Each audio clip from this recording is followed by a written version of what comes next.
నమస్తే డాక్టర్ గారు. నమస్తే అండి. ఎలా ఉన్నారు? బాగున్నాను. మీరు? చాలా బాగున్నానండి.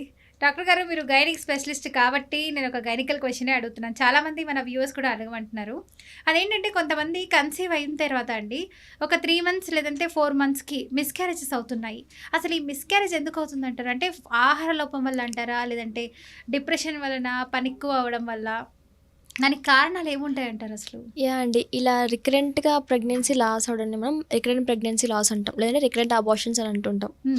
మోర్ దాన్ 2 అయితే, అంతకన్నా ఎక్కువైతే మాత్రమే రికరెంట్ అబార్షన్స్ అని కన్సిడర్ చేస్తుంటాం మెడికల్‌గా చెప్పాలంటే. ఎందుకు ఇలా అవుతుందంటే ప్రెజెంట్ డేస్‌లో చాలా మందిలో ఇలా ప్రాబ్లమ్ ఫేస్ చేస్తున్న వాళ్ళే. దీనికి చాలా కారణాలు ఉన్నాయి రికరెంట్ అబార్షన్స్‌కి. మెయిన్‌గా వచ్చేసి ఇది మనం కూడా ఎర్లీ స్టేజ్‌లో చూస్తుంటాం. అంటే వితిన్ 3 మంత్స్‌లో 4 మంత్స్‌లో చూస్తూ ఉంటాం. ఇలాంటివి ఎందుకుంటాయంటే మెయిన్‌గా వాళ్ళకి హార్మోనల్ ఇంబ్యాలెన్స్ అయ్యుండొచ్చు. సపోజ్ వాళ్ళకి ముందు ఏమైనా పీసీఓఎస్ కానీ లేదంటే ఏమైనా హార్మోనల్ థైరాయిడ్ ఇష్యూస్ కానీ ఇలాంటివి ఉన్నప్పుడు వాళ్ళకి ఏమవుతుంది, ఎగ్ ఒక క్వాలిటీ తగ్గిపోతుంది. ఇలా ఇమ్మెచ్యూర్ ఎగ్స్ ఏమైనా ఫెర్టిలైజేషన్ జరిగినప్పుడు లేదంటే ఇంప్రాపర్ స్పర్మ్స్ అంటే ఫెర్టిలైజేషన్ జరిగినప్పుడు బేబీ ఫామ్ అయినా కూడా వాళ్ళకి ఆ బేబీ ఫుల్ టైం వరకు క్యారీ చేసే కెపాసిటీ తగ్గిపోతుంది. దానివల్ల వాళ్ళకి అబార్షన్స్ అవుతూ ఉంటాయి. ఇంకా కొంతమందిలో ఆ ఎర్లీ స్టేజ్లో ఫైబ్రాయిడ్స్ ఏమైనా ఉన్నట్టయితే, అంటే ఫైబ్రాయిడ్స్ అనేవి గర్భాశయం లోపల ఉంటాయి కాబట్టి ఆ గడ్డలు ఏమైనా ఏర్పడినప్పుడు ఆ బేబీ గ్రో అవ్వడానికి సరైన స్పేస్ లేకపోవడం వల్ల, బేబీ సరైన న్యూట్రియంట్స్కి అందకపోవడం వల్ల ఎర్లీ స్టేజ్లో ఇలా అబార్షన్స్ అవుతూ ఉంటాయి. ఇదొక కండిషన్.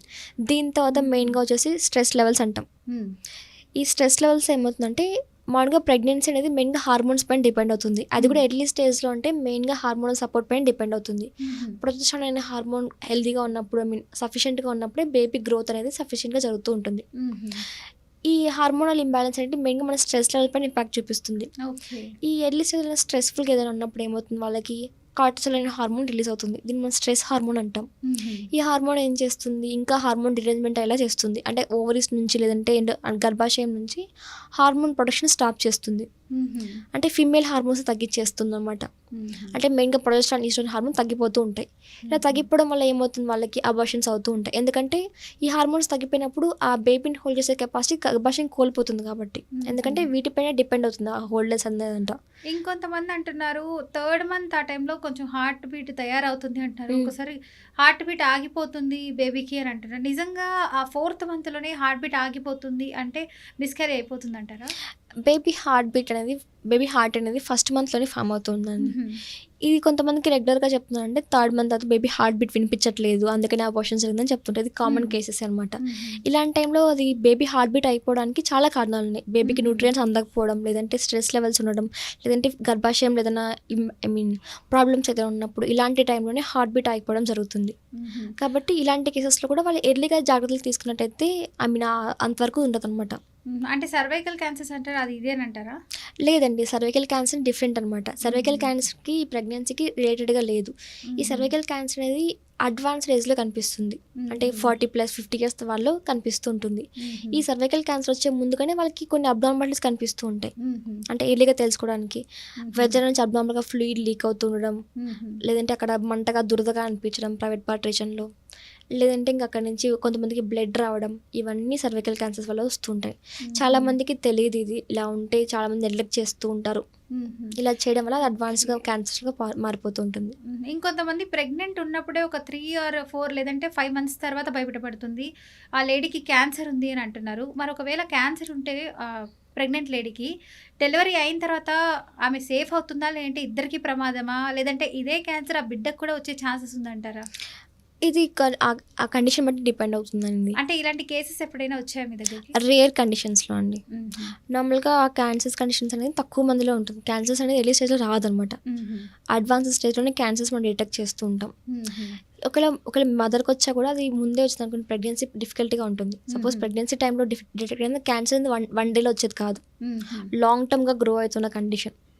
ఈ ఎర్లీ స్టేజ్లో క్యాన్సర్ కండిషన్స్ చాలా రేర్గా ఉంటాయి కాబట్టి బేబీ వరకు ఎఫెక్ట్ అయితే ఉండదు వాళ్ళకి.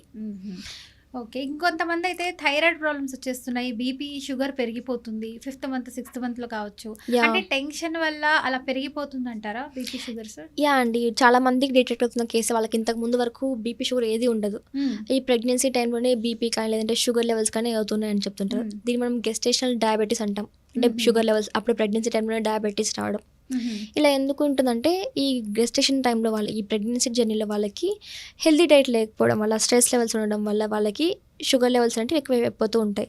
దీని ద్వారా బేబీ కూడా ఎఫెక్ట్ ఉంటుందన్నమాట. బేబీ సరిగ్గా గ్రో అవ్వకపోవడం, లేదంటే బిగ్ బేబీ ఫామ్ అవ్వడం, దీనివల్ల నార్మల్ డెలివరీ కష్టంగా అయిపోవడం ఉంటుంది. ఇంకా కొంతమందిలో బేబీ గ్రో అయినా కూడా ఆ బేబీలో కొన్ని అబ్నార్మాలిటీస్ ఫామ్ అవుతూ ఉంటాయి. అంటే బ్రెయిన్ సరిగ్గా ఫంక్షన్ సరిగ్గా లేకపోవడం, ఇవన్నీ ఉంటాయి. ఇంకోటి మీరు అన్నట్టే బీపీ ఎక్కువ అవ్వడం.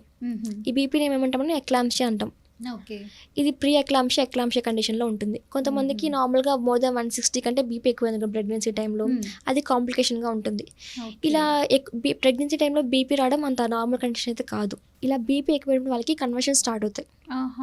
అంటే బాడీ మొత్తం షివరింగ్ రావడం, జర్కింగ్స్ అంటుంటాం, ఇలాంటివి కూడా ఫామ్ అవుతుంటాయి. దీని ద్వారా యా డెఫినెట్లీ అండి కష్టం అవుతుంది. బేబీకి కష్టం అవుతుంది, మదర్కి కూడా కష్టం అవుతుంది. ఇంకా ఇది ఎలా ఉంటుందంటే ఇలా ప్రెగ్నెన్సీ టైంలో ఇలా ఎక్కువ బీపీ రావడం వల్ల వాళ్ళకి ఎర్లీగా 9 months కంటే ముందే కూడా డెలివరీ అయ్యే అవకాశం ఎక్కువగా ఉంటుంది. అంటే ప్రిమెచ్యూర్ డెలివరీ అంటాం దీన్ని. అంటే కొంతమందికి 7 monthsకి 8 monthsకి పుడుతూ ఉంటారు. సో ఒకవేళ ఆ విధంగా పుడితే బేబీ హెల్తీ అయినా అన్హెల్తీ అయ్యి ఉండొచ్చు. 7 months అయితే హెల్తీగానే ఉంటారంట. అంటే ఆ బేబీ ఉన్న కండిషన్, మదర్ కండిషన్ బట్టి డిపెండ్ అవుతుంది. అది ప్రతి ఒక్కరికి హెల్తీగా ఉంటారని కాదు, బట్ వాళ్ళకి కేర్ అయితే అవసరం ఉంటుంది. ఈ 7th monthకి ఆర్గాన్స్ అంటే ఫామ్ అవుతుంటే వాళ్ళని అప్పుడు 9 months వరకు వాళ్ళని హెల్తీగా సస్టైన్ చేస్తున్నట్టయితే తర్వాత లైఫ్ వాళ్ళు హ్యాపీగానే ఉంటారు. కొంతమంది 8th monthలో పుడుతుంటారు. ఈ 8th monthలో వాళ్ళకి ఎలా ఉంటుంది, కొంతమంది 9 months ఇంకా కంప్లీట్ అవ్వకముందే ఇలా బేబీకి బీపీ షుగర్ రావడం వల్ల, లేదంటే ఇతర స్ట్రెస్ ఫ్యాక్టర్స్ వలన వాళ్ళకి డెలివరీ అనేది ముందుగానే అవుతుంది అనమాట. ఇలాంటి కండిషన్స్లో బేబీ ప్రిమెచ్యూర్గా గ్రో అయ్యి ఉంటారు. అంటే అన్ని ఆర్గాన్స్ సరిగ్గా ఫామ్ అయ్యి ఉండవు వాళ్ళలోని, లేదంటే బయట ఎన్విరాన్మెంట్కి సస్టైన్ చేసే కెపాసిటీ తక్కువగా ఉంటుంది. ఇలా వాళ్ళకి బేబీ అప్పుడు ఎర్లీగా కాంప్లికేషన్స్ రావడం, బ్రీతింగ్ ప్రాబ్లమ్స్ రావడం, లేదంటే జాండీస్ రావడం, ఇవన్నీ కామన్గా చూస్తుంటాం. ఒకవేళ ఆ పుట్టిన పిల్లలకి జాండీస్ ఇలా వస్తే అంటే వాళ్ళకి ఏదైనా ప్రమాదం అంటారా? కొంతమందికి ఒక 90 days ఉంటుంది జాండీస్, ఇంకొంతమందికి జస్ట్ ఒక 1 month లేదంటే 15 days వరకు ఉంటుంది. లేదంటే ఒకేసారి రకరకాల వైరస్ల వల్ల అటాక్ అవుతూ ఉంటాయి వాళ్ళకి బాగాలేకుండా రావడం. అంటే బేబీ అంటే చనిపోయే స్టేజ్ ఏమైనా వచ్చేస్తుంది అంటారా? అది కండిషన్ బట్టి డిపెండ్ అవుతుందండి. బేబీ ఉన్న కండిషన్, లేదంటే మదర్ యొక్క కండిషన్ బట్టి డిపెండ్ అవుతుంది. హెల్త్ పైన డిపెండ్ అవుతుంది. అది ఏ విధంగా ఉంటుందంటే, సపోజ్ ఆ బేబీ గ్రో అయిన తర్వాత కొంతమంది నార్మల్గా జాండీస్ అనేది కామన్గా చూస్తుంటాం. ఇది మనం నియోనటల్ జాండీస్ అంటుంటాం. ఇలాంటి వాళ్ళు ఏమవుతుంది, వాళ్ళు నార్మల్గా ఎన్ఐసీలో పెట్టినట్టయితే వాళ్ళకి కొద్ది రోజుల్లో క్యూర్ అయిపోతుంది. బట్ కొన్ని కండిషన్స్ ఉంటాయి. బేబీకి ఏమన్నా ఇలా మదర్కి ఏమన్నా డయాబెటీస్ కానీ, షుగర్ కానీ, లేదంటే థైరాయిడ్ ఇంబ్యాలెన్స్ కానీ, హార్మోనల్ ఇంబ్యాలెన్స్, ఇంకా కొంతమంది లైఫ్ స్టైల్ సరిగ్గా ఉండదు అనమాట ప్రెగ్నెన్సీ టైంలో, స్మోకింగ్ కానీ, ఆల్కహాల్ హ్యాబిట్స్ కానీ. ఇలా ఉన్నప్పుడు బేబీ ఏమవుతుంది, అన్ని ఆర్గాన్స్ సరిగ్గా ఫామ్ ఉండవు. వాళ్ళకి ప్రిమెచ్యూర్గా బేబీ గ్రో అయినప్పుడు దీని తర్వాత వాళ్ళకి ఫ్యూచర్లో జాయింటీస్ వచ్చినట్టయితే వాళ్ళకి కాంప్లికేషన్గా ఉంటుంది. వాళ్ళకి తర్వాత సస్టైన్ అవ్వడానికి డిఫికల్టీగా ఉంటుంది. ఇంకొంతమంది అంటుంటారండి, కొంతమంది పిల్లలు పుడతారు కదా, వాళ్ళకి హెయిర్ ఎక్కువ ఉంటుంది, ఇంకొంతమంది పిల్లలకి హెయిర్ తక్కువ ఉంటుంది. అంటే వాళ్ళకి ఇంకా హెయిర్ గ్రోత్ అవ్వదు, బాల్ హెడ్ గానే ఉంటుంది అని అంటారు. అలా ఏం లేదండి. కొంతమంది అడగమంటున్నారు ఈ క్వశ్చన్ కూడా. లేదండి, అలా ఏమి ఉండదు, జస్ట్ ఒక అపోహ మాత్రమే.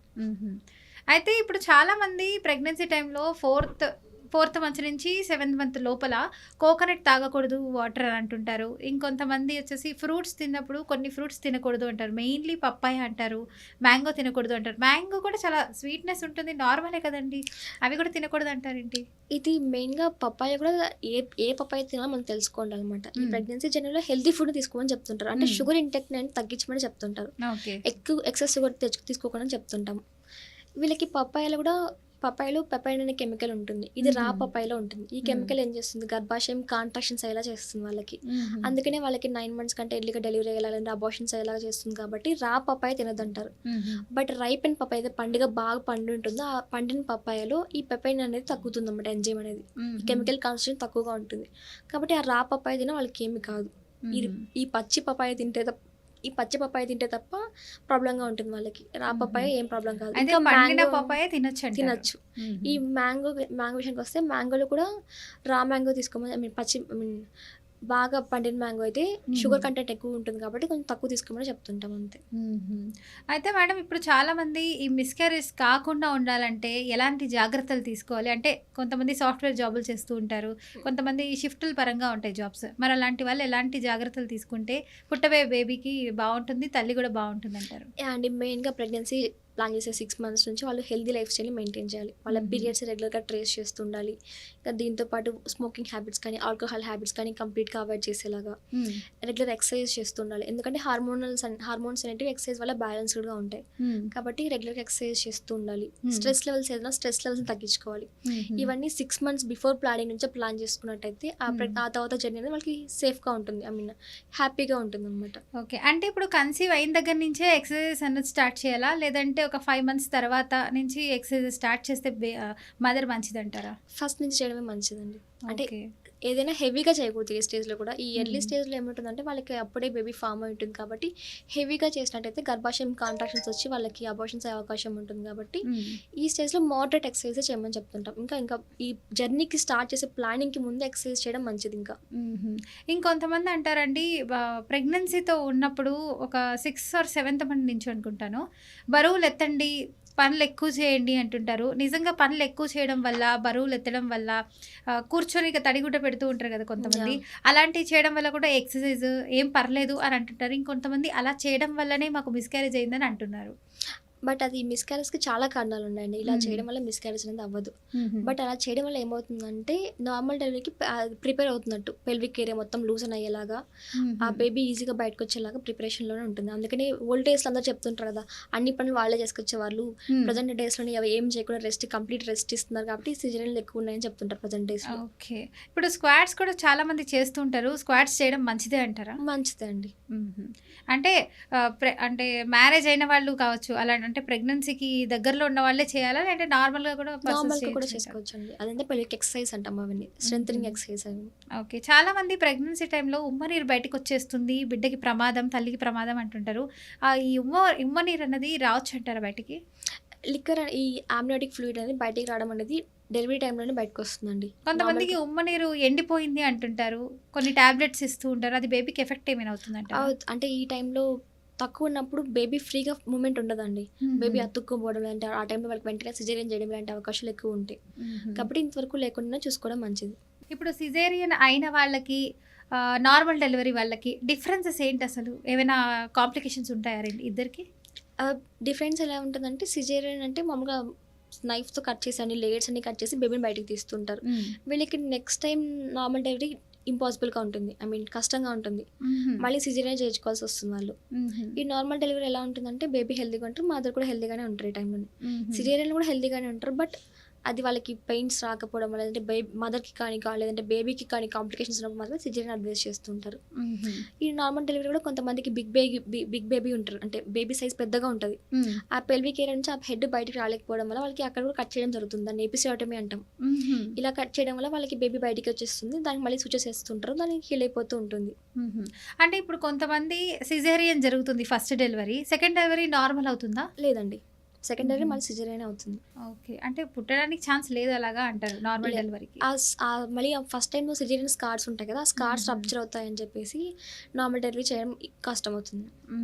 ఇప్పుడు సిజేరియన్ అయిన మదర్ అయితే ఎలాంటి కాంప్లికేషన్స్ ఫేస్ చేస్తారు? అంటే నడవడానికి కొంచెం ఈజీ ఉంటుందంటారా? లేదంటే ఎలాంటి ఫుడ్ తీసుకోవాలి? నార్మల్ డెలివరీ వల్ల నార్మల్‌గానే ఉండొచ్చంటారా? ఏ డెలివరీ తర్వాత అయినా కూడా డెలివరీ తర్వాత మదర్ అనేది చాలా కేర్ తీసుకోవడం మంచిది. మదర్‌కి ఎలా ఉంటుందంటే హెల్తీ డైట్ మెయింటైన్ చేయాలి దాని తర్వాత. ఎందుకంటే బేబీకి పాలు ఇవ్వాలి కాబట్టి ఆ పాలకి సరిపడిన కాల్షియం కానీ ఐరన్ రిచ్ ఫుడ్స్ ఎక్కువ తీసుకుంటూ ఉండాలి.